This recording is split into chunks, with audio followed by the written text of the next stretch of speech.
Air conditioner के बाहर के बॉक्स का टेम्परेचर लगभग 80 डिग्री सेंटीग्रेड होता है, जबकि रूम के अंदर जो यूनिट लगी रहती है वह हमें 16 डिग्री सेंटीग्रेड तक का टेम्परेचर प्रोवाइड करवाती है। तो इतना ज्यादा टेम्परेचर वेरिएशन होने के बाद भी एयर कंडीशनर कैसे रूम की कूलिंग करता है? एसी में बाहर की यूनिट को कंडेंसर बोलते हैं। कंडेंसर का बेसिक मीनिंग होता है जो गैस को कूल करके लिक्विड में बदलता है। एसी में मेनली 4 ही यूनिट होती है जो मिलकर कूलिंग का काम करते हैं। सबसे पहले कंप्रेसर का काम शुरू होता है। कंप्रेसर के अंदर एक गैस भरी रहती है जिसका नाम है HCFC और इसी गैस को रेफ्रिजरेंट भी बोलते हैं।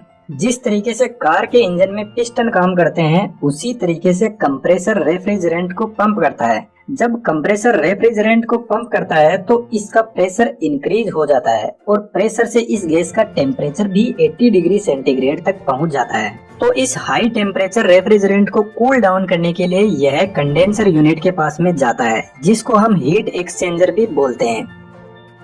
कंडेंसर यूनिट के अंदर इस टाइप की कॉपर पाइप लगी रहती है जिनको कोयल बोलते हैं और इन्हीं कोयल से रेफ्रिजरेंट फ्लो करता है। रेफ्रिजरेंट के अंदर की हीट को बाहर निकालने के लिए फैन लगा रहता है जो कॉपर पाइप से रेफ्रिजरेंट की हीट को एब्जॉर्ब करके बाहर की तरफ फेंकता है और इसी वजह से कंडेंसर यूनिट का टेम्परेचर एनवायरनमेंट के टेम्परेचर से लगभग डबल होता है। रेफ्रिजरेंट जब कंडेंसर से बाहर निकलता है तो लिक्विड में बदल जाता है और इसका टेम्परेचर 50 डिग्री सेंटीग्रेड तक डाउन हो जाता है। जब गैस हीट लूज करती है तो इसकी काइनेटिक एनर्जी वीक हो जाती है जिससे यह लिक्विड में कन्वर्ट हो जाती है और इसके विपरीत जब लिक्विड हीट एब्जॉर्ब करता है तो वह इवेपोरेट हो जाता है जिसकी काइनेटिक एनर्जी हाई होती है।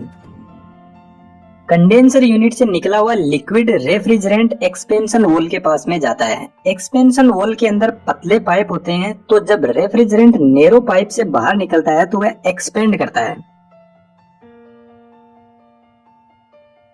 इस एक्सपेंशन से रेफ्रिजरेंट का प्रेशर ड्रास्टिकली रिड्यूस होता है और जैसे ही प्रेशर रिड्यूस होगा तो टेम्परेचर भी काफी हद तक कम हो जाएगा।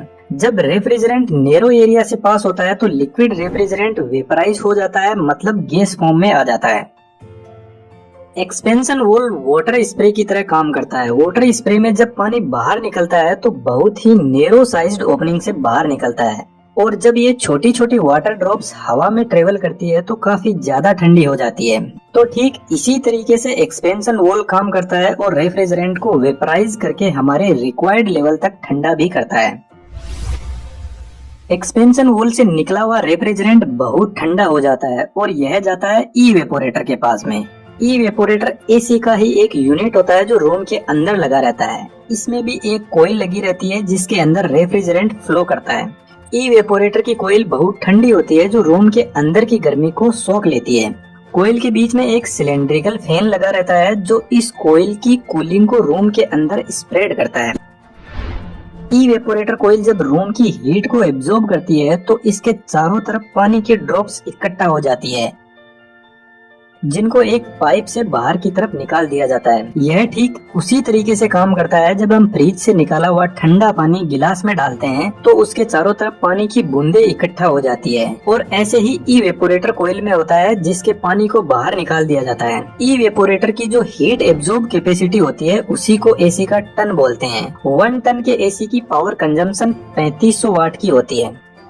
एसी का कंप्रेसर सिर्फ गैस को ही पंप कर सकता है। यदि उसके अंदर एक भी पानी की बूंद आ गई तो वह खराब हो जाएगा। इसलिए हमें बहुत ज्यादा ध्यान देने की जरूरत है कि जब इवेपोरेटर से रेफ्रिजरेंट बाहर निकलता है तो वह वेपराइज्ड फॉर्म में ही कंप्रेसर के पास में जाए।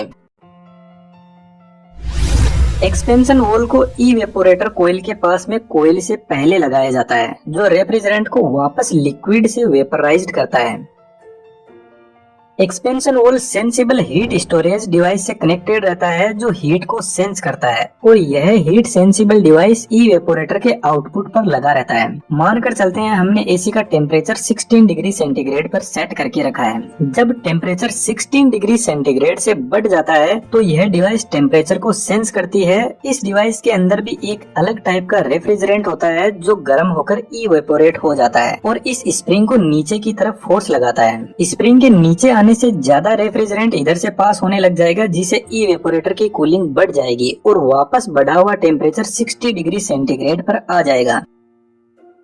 तो जैसे ही कूलिंग बढ़ती है तो हीट सेंसिबल डिवाइस के अंदर का लिक्विड ठंडा होने लग जाता है, जिससे स्प्रिंग वापस ऊपर की तरफ चली जाएगी और रेफ्रिजरेंट कम पास होने लग जाएगा। इस तरीके से एसी को एक रिक्वायर्ड लेवल के टेम्परेचर पर रखा जाता है। अब आप सोच रहे होंगे कि एक्सपेंशन वॉल ही एसी का टेम्परेचर कम ज्यादा करता है, लेकिन ऐसा नहीं है। एक्सपेंशन वॉल सिर्फ लिक्विड रेफ्रिजरेंट को वेपराइज करता है ताकि कंप्रेसर के अंदर लिक्विड जाने से बचाया जा सके। एसी का टेम्परेचर कंट्रोल कंप्रेसर के पास ही होता है। कंप्रेसर के अंदर capacitor start induction motor use होती है जो रेफ्रिजरेंट को इन कोयल में फ्लो करवाती है। इस टाइप के कंप्रेसर को रिसिप्रोकेटिंग टाइप कंप्रेसर बोलते हैं, लेकिन आज के मॉडर्न टाइम में स्क्रोल कंप्रेसर काम में लिया जाता है, जिसका दूसरा नाम इन्वर्टर एसी भी है। इस कंप्रेसर के अंदर कुछ इस टाइप से गैस एंटर होती है और ऐसे घूमते घूमते सेंटर पॉइंट से आकर आगे की तरफ पाइप्स में जाती रहती है। यह कंप्रेसर एसी की एफिशिएंसी इंक्रीज करता है और पावर कंजम्पशन को भी रिड्यूस करता है। जब हम एसी के टेम्परेचर को कम ज्यादा करते हैं तो एक्चुअल में कंप्रेसर की मोटर की स्पीड को हम कंट्रोल कर रहे होते हैं। जब हम टेम्परेचर 30 डिग्री सेंटीग्रेड पर सेट करके रखते हैं तो मोटर की स्पीड कम होगी, जिससे कंप्रेसर कम गैस को पंप कर पाएगा, जिसका रिजल्ट लो कूलिंग होता है। इन्वर्टर एसी के कंप्रेसर की स्पीड को कंट्रोल करना आसान होता है, जबकि नॉन इन्वर्टर एसी का कंप्रेसर जब रूम का टेम्परेचर रिक्वायर्ड लेवल पर पहुंच जाता है तो कंप्रेसर बंद हो जाता है और जैसे ही रूम टेम्परेचर बढ़ता है तो कंप्रेसर वापस फुल पावर के साथ में ऑन हो जाता है। लेकिन इन्वर्टर एसी का कंप्रेसर रिक्वायर्ड लेवल पर पहुंचने के बाद बंद नहीं होता है, बस अपनी पावर को रिड्यूस कर देता है और कंटिन्यूअसली चलता रहता है। इन दोनों ग्राफ में आप देख सकते हो कि यह दोनों कंप्रेसर किस तरीके से काम करते हैं। इस वीडियो में बस इतना ही। यदि आपको वीडियो अच्छा लगा तो आप मुझे सपोर्ट कर सकते हो चैनल को सब्सक्राइब करके। Thank you.